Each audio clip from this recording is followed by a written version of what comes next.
So I was going to give you a very quick demonstration of my first ever CD player that I bought, and two of the cool features it's got, but hey toimi, it doesn't work.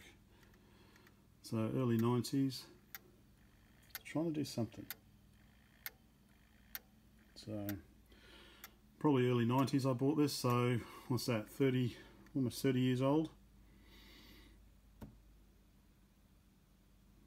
Hey toimi, doesn't work. So looks like I'm going to have to pull it apart to find out what the problem is before I can do a quick video. It's always the way. You just want to do something quickly and 3 weeks later you finally get it sorted. Alright, let's see. After a little bit of struggle, I've got the top cover off, so we're inside. It's pretty simple. It's just got analog audio out. There's the mechanism. So I power it on and have a look what's going on, and then do some research, I think. So I'm guessing it should do some sort of sensing when the CD comes in to try and figure out if there is actually a CD in there. And I would have thought that should, it should spin up. It's not spinning up at all. So I might have to pull it out. Okay, so I can't see anything obviously wrong. There is a belt in there, but that belt is for the drive tray. And the drive tray going in and out works okay. The actual CD spindle driver, I guess, motor, that's direct drive. You can see the bottom of the motor there. So I can't see anything mechanically wrong. It doesn't seem to be any gears that are broken or have come off, and the belt looks okay. Well, like I said, the sled eject works fine, so that belt's okay. So it's just a matter of, is there like a diode or a light dependent resistor or something that detects that there's a CD in and then it spins, or does it spin and then check if that, I'll have to do some research on this. So I've got a TCE CD writer, and the drive's actually just an IDE drive, so you can actually swap it out with a computer drive. But anyway, this is a bit earlier than that. So, so I didn't want to spend all this time on this. I just wanted to show you something quick. But this is bugging me now. Yeah, okay, time for some research. Okay, I found the service manual, but wasn't too much help. I've just found another video, and not this exact model, but looked like pretty much the same drive mechanism. And he said laser looked a bit cloudy, and that's why it wasn't detecting the CD was in this. So he gave it a quick clean with a Q-tip, as they say, call in America, cotton bud, or cotton bud, earbud. God, I can't remember what they're called now. Cotton bud. Anyway, and some alcohol. So I'm going to give that a quick clean and see if that fixes it. Looky now. See, yay. So it was just a dirty lens. Lens was a bit murky, and yeah, so that CD is not long enough for what I wanted to show you. So I'm going to have to find another CD. Well, let's just make sure it plays, so there's no other problems. 5 minutes, it's working now. Very good. Okay, I'm going to put this back together and find a longer CD. Okay, ready to go. So I figured if I want to find something that's long enough, get a classical. So Best of Chopin, this is actually one of my favourite CDs, and actually is period correct. I used to play this CD all the time on this CD player, and notice the code, triple D, DDD. So the first letter indicates the type of audio recorder, so analog or digital. So it was a digital audio recorder. The middle letter is the type of mixer, so again it was a digital recorder for the mixer. And then D obviously is the CD. So that was the best quality you could get back in the day. Anyway, so stick her in.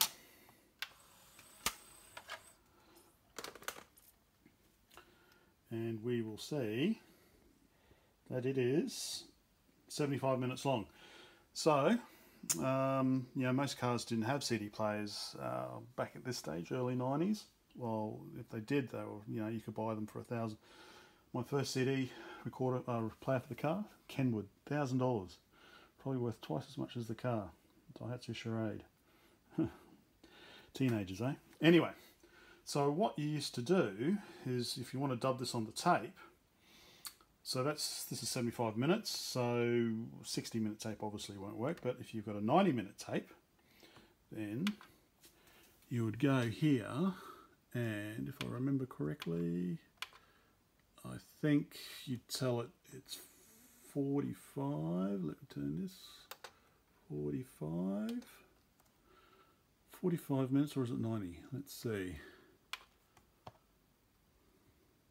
Yep, okay, so we've got, it's now arranged, managed to get 44 minutes and 40 seconds on side A, and 31 minutes and 11 seconds on side B. And then you would just hook this up to your tape recorder, press play,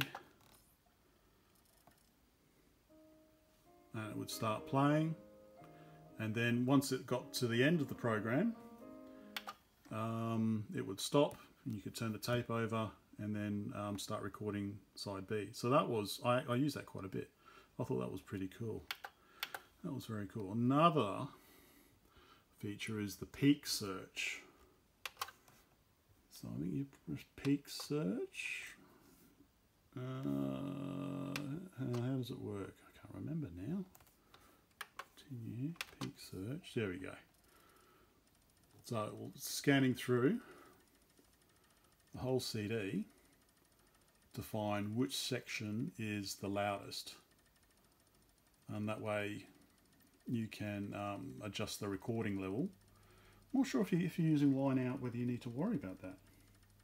Anyway, it'll find the peak. Blah blah blah blah. Got a little while to go. Let me pause this and I'll be back. We're almost done.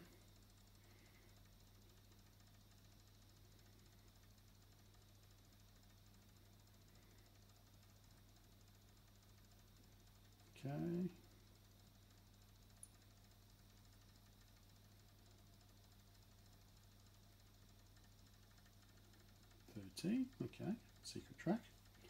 Thought I only showed 12. Oh no, here we go. I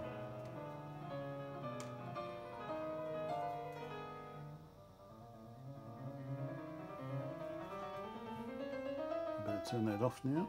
I don't want to get copy struck. But yeah, so it's found the peak. So it's track 7. Track 7, Polonaise Fantasie, Opus 61. And I think it plays, I don't know how long, 12, yeah, so it plays about 5 seconds, and it just loops it, so you can adjust the recording level on your recorder to make sure that you're not saturating, you're not, what's the word, yeah, you're not saturating the input, anyway, you know what I mean. So yeah, so that was pretty handy as well. So one more thing, I've got a Japanese music magazine from when I went to Japan in the 90s, but you notice, like as I said with this, the it's a 75, what was it, 75 minutes. So in Australia we've got what, 60-minute and 90-minute, they were the standard ones, but this is 75 minutes. So you're going to have, in this case we had 31 seconds, say 45. You can have, yeah, 31. So you've got like, you know, 14 minutes of silence on side B. But in Japan, they actually release cassettes in increments of 1 minute. So you could get a, say, a 76 minute, you get a 76 minute tape. So if we got a 76 minute tape, it's at 30, oh God, what, 38? So say 38 minutes a side, how does that fit? Okay, we've got 38 minutes there basically, and perfect. We got basically 38 minutes per side. So, you know, a 76 minute tape would have been perfect. I'll try and find that magazine because I thought it had ads for it. Anyway, so I just wanted to show you that. I thought it was pretty cool. One drawback of this is, okay, it's analog audio output only, and also there's no skip protection. So if there's any little bangs, you see how it's skipping ahead. So yeah, so this is, I don't know, probably 92, 91 I bought it, 92 for 300 Australian dollars.